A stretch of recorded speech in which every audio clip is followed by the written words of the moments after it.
2026年屬雞嘅朋友嚟到馬年可以話咧風光無限啦，喺度恭喜先啊！首先咧，你今年咧同太歲咧冇沖刑破害噶，喺呢個過程中咧，一般嚟講係比較平穩。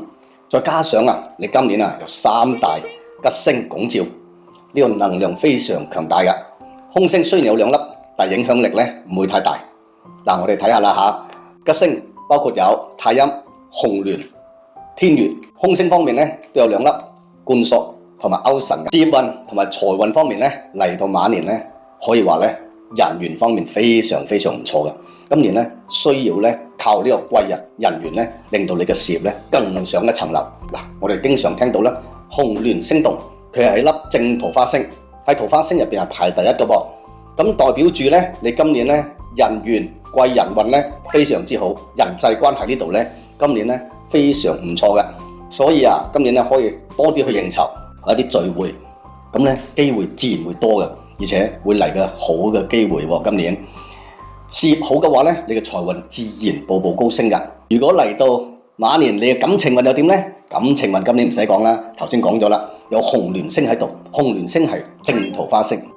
單身男女嚟講咧，今年有機會咧揾到另一半嘅噃，所以咧多啲去交際下，講唔定咧可以拉埋天窗添。健康運方面咧，雖然有貫索同埋勾神呢2個凶星，但係影響力咧唔算太大，因為有三大吉星嘅拱照都可以化險為夷噶。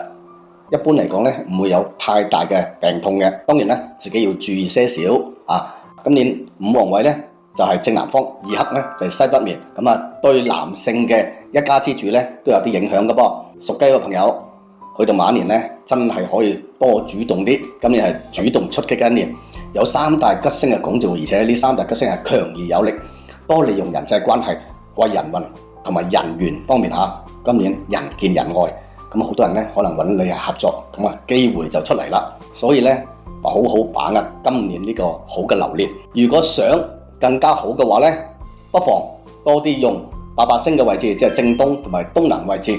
呢個咧係增加你嘅財運同埋人緣運。之後我哋會教大家點樣去佈局。喺度咧祝福屬雞嘅朋友姻緣好合，財源廣進，一齊嚟接福啦！記得點讚關注哦。